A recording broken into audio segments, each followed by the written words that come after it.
नमस्कार, अमर छत्तीसगढ़ देख रहे हैं आप। प्रधानमंत्री नरेंद्र मोदी ने रायपुर में बीजेपी के अभियान का जोरदार आगाज किया है। खराब मौसम के बाद भी प्रधानमंत्री रायपुर पहुंचे और उन्होंने बीजेपी के विजय संकल्प महारैली को संबोधित किया। प्रधानमंत्री ने अपने भाषण की शुरुआत छत्तीसगढ़िया बोली से की। इसके बाद प्रधानमंत्री ने कांग्रेस पर ताबड़तोड़ हमला बोला। प्रधानमंत्री ने कहा कि कांग्रेस के लोग गंगा जल लेकर झूठी कस्में खाते हैं।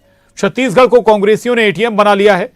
उन्होंने शराबबंदी से लेकर धान खरीदी, प्रधानमंत्री आवास योजना से लेकर कई मुद्दों पर कांग्रेस पर करारा हमला बोला। रायपुर के साइंस कॉलेज मैदान में लोगों की भारी भीड़ को संबोधित करते हुए पीएम ने कहा कि इस बार सरकार को बदलवो। प्रधानमंत्री की रायपुर रैली से बीजेपी नेताओं कार्यकर्ताओं में उत्साह है। रायपुर में सभा करने के बाद पीएम मोदी गोरखपुर के लिए रवाना हो गए।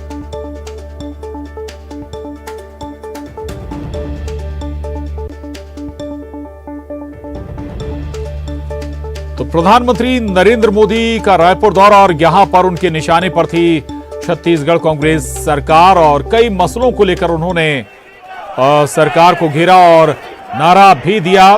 बीजेपी कार्यकर्ताओं नेताओं को बदलवो, यानी कि इस बार इस सरकार को बदलना है। बीजेपी कार्यकर्ता नेता उत्साह में भी नजर आए। इसकी ये तस्वीरें भी हैं। भारी संख्या में बीजेपी नेताओं कार्यकर्ताओं का हुजूम इस रैली में उमड़ा और रायपुर के बाद प्रधानमंत्री नरेंद्र मोदी गोरखपुर के लिए रवाना हो गए हैं। उस दौरान की तस्वीरें भी हेलीकॉप्टर से। तो प्रधानमंत्री नरेंद्र मोदी अब गोरखपुर के लिए रवाना हो चुके हैं और प्रधानमंत्री नरेंद्र मोदी ने अपने दौरे के दौरान सभा में क्या कुछ कहा, यह सुनिए। छत्तीसगढ़ के विकास के सामने एक बहुत बड़ा पंजा दीवार बन के खड़ा हो गया है। ये कांग्रेस का पंजा है। ये पंजा आपसे आपका हक छीन रहा है। छत्तीसगढ़ में बीते 4 साल में जो कुछ हुआ, इससे फिर सिद्ध हुआ है कि कांग्रेस के कोर कोर में करप्शन है। करप्शन के बिना कांग्रेस सांस भी नहीं ले सकती। करप्शन कांग्रेस की सबसे बड़ी विचारधारा है। गंगा जी की झूठी कसम खाने का पाप कांग्रेस ही कर सकती है। याद कीजिए, गंगा जी को साक्षी मानकर इन्होंने एक घोषणा पत्र जारी किया था। यहां धान की खरीदी को लेकर भी जो खेल कांग्रेस सरकार खेल रही है, वो भी आप लोगों के लिए जानना बहुत जरूरी है। यहां की सरकार धान किसानों को गुमराह करने में जुटी है, जबकि केंद्र की भाजपा सरकार का प्रयास छत्तीसगढ़ के धान किसानों से ज्यादा धान खरीदने का है। कुछ साल पहले तक देश में नक्सल प्रभावित जिलों की संख्या 126 के आसपास थी। अब इनकी संख्या घटकर 70 के आसपास रह गई है। जिनके दामन पर दागदार है, वे आज एक साथ आने की कोशिश कर रहे हैं। जो एक दूसरे को पानी पी पी कर कोसते थे, वे आज साथ आने के बहाने खोजने लगे हैं। उनको लगता है कि ऐसा करने से वे मोदी को डरा पाएंगे। और आप आए तो फिर झूठ की बयार बहने लगी मोदी जी। प्रदेश बीजेपी के नेता लगातार किसानों को गुमराह कर रहे थे। ये पलटवार कांग्रेस की ओर से हुआ है। प्रदेश बीजेपी के नेता लगातार किसानों को गुमराह कर रहे थे। धान खरीदी केंद्र के पैसों से होती है। आप प्रधानमंत्री हैं, आपको तो सच पता है, लेकिन आप भी झूठ बोल गए। ये किसानों के नाम पर सबसे बड़ा झूठ है। केंद्र राज्य के धान उपार्जन का 80% केंद्र ले जाता है। ट्वीट के जरिए पलटवार कांग्रेस की ओर से हुआ है। अगर आपकी सरकार की भूमिका राज्यों के धान खरीदी में इतनी ही है, आपके लोकसभा क्षेत्र वाराणसी में किसान 1000 से 1200 रुपए क्विंटल में धान क्यों बेचने पर मजबूर हैं? ये पलटवार हुआ है। आपको छत्तीसगढ़ के बीजेपी नेताओं ने गलत जानकारी दी और आप भाषण पढ़कर चले गए। छत्तीसगढ़ का बच्चा बच्चा जानता है कि हमने गंगा जल की कसम 10 दिनों के भीतर किसानों की कर्ज माफी के लिए खाई थी और 2 घंटों के भीतर कर्ज माफी हो गई थी।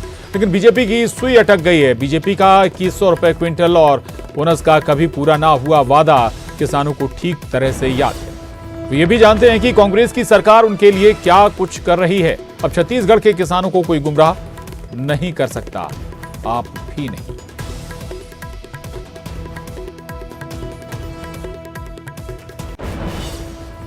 और deputy news editor news 18 Chhattisgarh Abhishek Shukla हमारे साथ जुड़े हैं।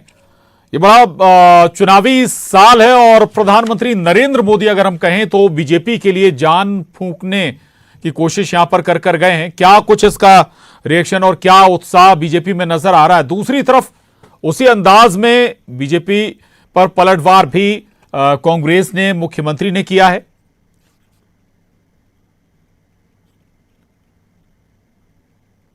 देखिए, प्रधानमंत्री की आज की सभा बहुत अहम थी। इसे 2 हिस्से में प्रशांत रखा जा सकता है। एक तो सौगातें जो उन्होंने दी छत्तीसगढ़ को 7000 करोड़ से ज्यादा की, वो शासकीय कार्यक्रम था जिसमें ओवरब्रिज, हाईवे, ट्रेनों की सौगात वहां पर प्रधानमंत्री ने दी।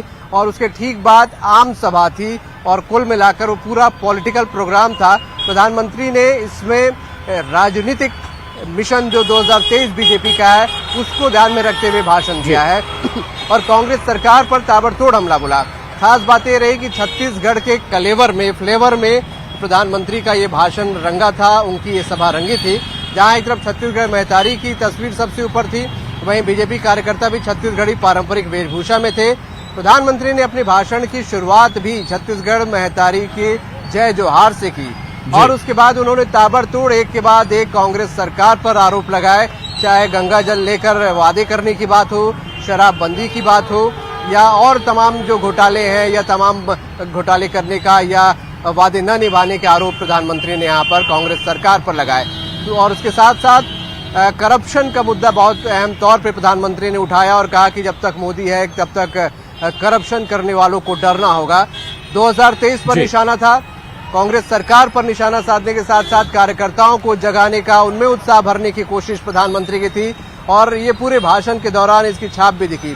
छत्तीसगढ़ी कल्चर को समेटते हुए, सहेजते हुए, उसको टच करते हुए प्रधानमंत्री ने एक के बाद एक ताबड़तोड़ आरोप लगाया। किसानों को लेकर उन्होंने कहा कि 80% धान केंद्र सरकार खरीदती है।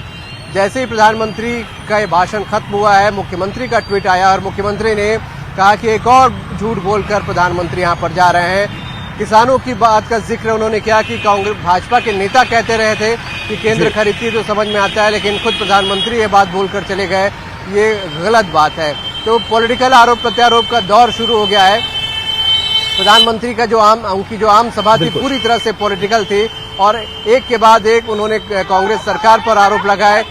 केंद्र सरकार के कामों को उन्होंने यहाँ पर गिनाया कि किस तरीके से केंद्र सरकार ने काम किया और ये भी कहा कि छत्तीसगढ़ का विकास अगर चाहिए तो भाजपा सरकार यहाँ पर लानी होगी। छत्तीसगढ़ बनाने में भाजपा का अहम योगदान है, जैसे शब्दों का भी इस्तेमाल प्रधानमंत्री ने यहाँ पर किया। तो कुल मिलाकर उनके भाषण का 70% हिस्सा छत्तीसगढ़ पर फोकस था, छत्तीसगढ़ की सरकार पर फोकस था या अपने कार्यकर्ताओं को जगा रहे थे। बाकी हिस्से पे केंद्र की योजनाओं को उन्होंने गिनाया और कहा कि कोरोना काल का जिक्र किया और बहुत सी योजनाओं का जिक्र किया, पीएम आवास का जिक्र किया और उन्होंने कहा कि केंद्र सरकार लगातार छत्तीसगढ़ के विकास के लिए काम कर रही है। उनके जाते ही आरोप प्रत्यारोप का दौर शुरू हो गया है। मुख्यमंत्री भूपेश बघेल ने खुद ट्वीट करके इन आरोपों का जवाब यहाँ पर दिया है। पॉलिटिकल माहौल बन गया है, इसमें कोई शक नहीं है। ताबड़तोड़ भीड़ थी और रास्ते जाम बता रहे हैं कि प्रधानमंत्री को सुनने देखने के लिए बड़ी तादाद में कार्यकर्ता और लोग यहाँ पर पहुंचे थे। तो प्रशांत, इसे एक तरीके से सियासी माहौल का बीजेपी के बिल्कुल एक और सबसे जिक्र आप करें आगाज कह सकते हैं। कि छत्तीसगढ़ी पुट पूरी इस सभा में नजर आया, चाहे वेशभूषा की बात हो, मैतारी छत्तीसगढ़ मैतारी की तस्वीर हो, लेकिन एक दूसरा पहलू जरूर समझाएगा। जिन जिन मसलों को एक लिहाज से प्रधानमंत्री नरेंद्र मोदी ने उठाया, उन्होंने धान का जिक्र किया, शराब घोटाला, यहां तक कि शराबबंदी का जिक्र किया, केंद्रीय योजनाओं का एक संदेश दे दिया गया पीएम के जरिए कि भाई इन्हीं मसलों पर अब आपको आगे बढ़ना है छत्तीसगढ़ विधानसभा चुनाव और आने वाले लोकसभा चुनाव के लिए भी।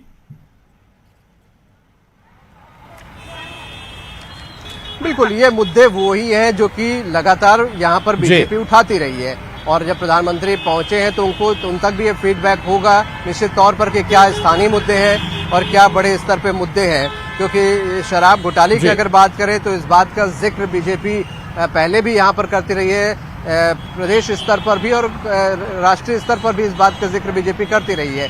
तो प्रधानमंत्री ने भी जो आरोपों की शुरुआत यहीं से की थी और उसके बाद तमाम आरोप लगातार एक के बाद एक लगाते रहे। वो भ्रष्टाचार पर फोकस किया उन्होंने उनका कहना था कि छत्तीसगढ़ में भ्रष्टाचार हो रहा है और वो इस भ्रष्टाचार को नहीं होने देंगे।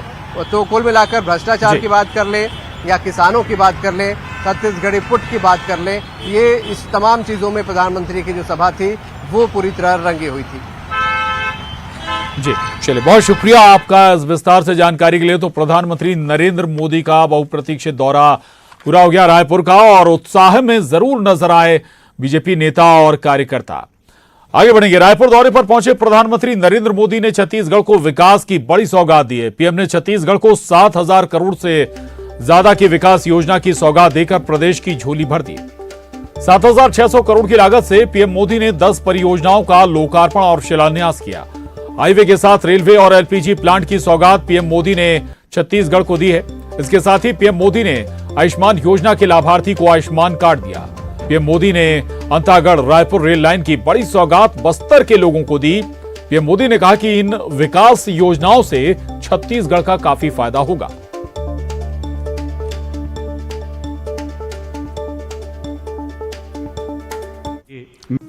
छत्तीसगढ़ की विकास यात्रा में आज का दिन बहुत ही महत्वपूर्ण है, बहुत बड़ा है।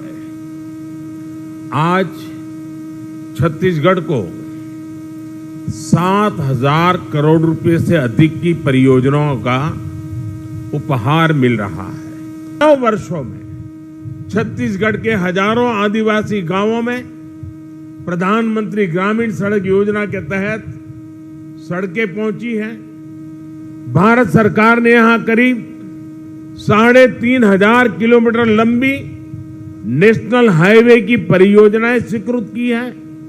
इसमें से लगभग 3,000 किलोमीटर की परियोजनाएं पूरी भी हो चुकी हैं। इसी कड़ी में आज रायपुर कोड़ेबोड़ और बिलासपुर पथरापाली हाईवे का लोकार्पण हुआ है।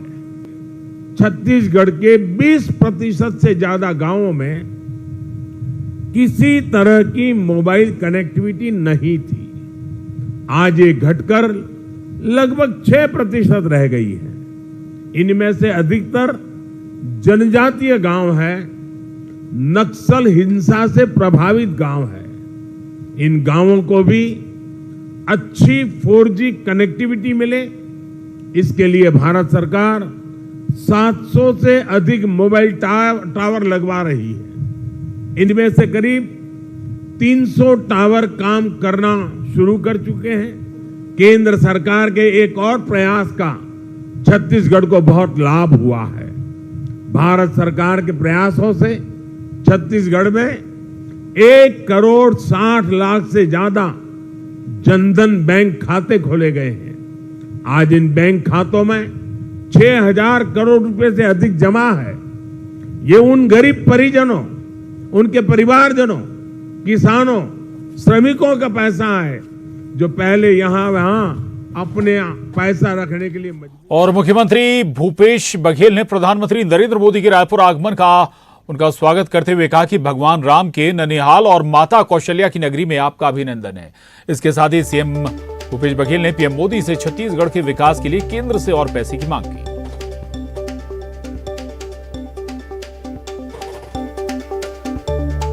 ये हमारे लिए खुशी की बात है कि प्रधानमंत्री जी आज एक दिवसीय दौरे में हमारे छत्तीसगढ़ में आए हैं।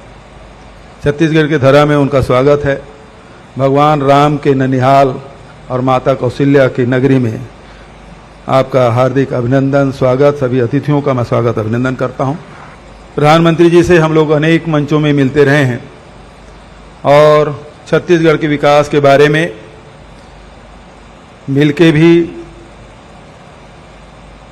नीति आयोग में भी, निवास कार्यालय में और कभी पत्राचार के माध्यम से यहाँ के विकास के बारे में हम लोग मांग करते रहे हैं। मैं उन मांगों को और दोहराना नहीं चाहता।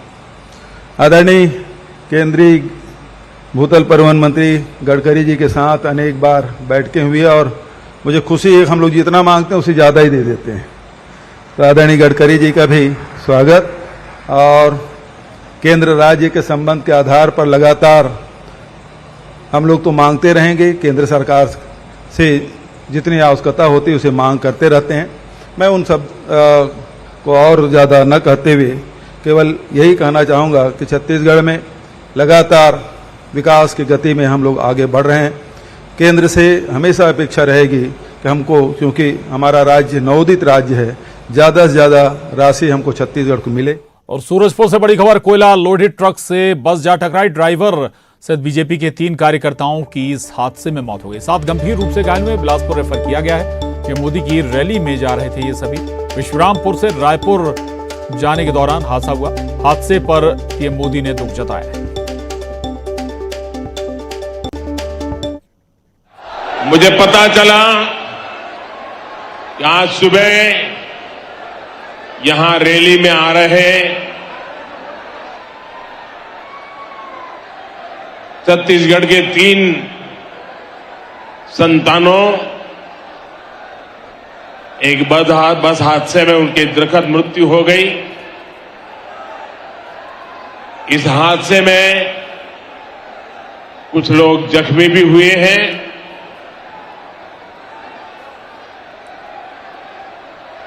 जिन लोगों का निधन हुआ है मैं उन्हें अपनी श्रद्धांजलि देता हूं और जो लोग जख्मी हुए हैं उनके इलाज में भी हर संभव मदद की जा रही है। और इसके साथ ही बुलेटिन में इतना ही। खबरों के लिए बने रहिए न्यूज़ 18 मध्य प्रदेश छत्तीसगढ़ के साथ।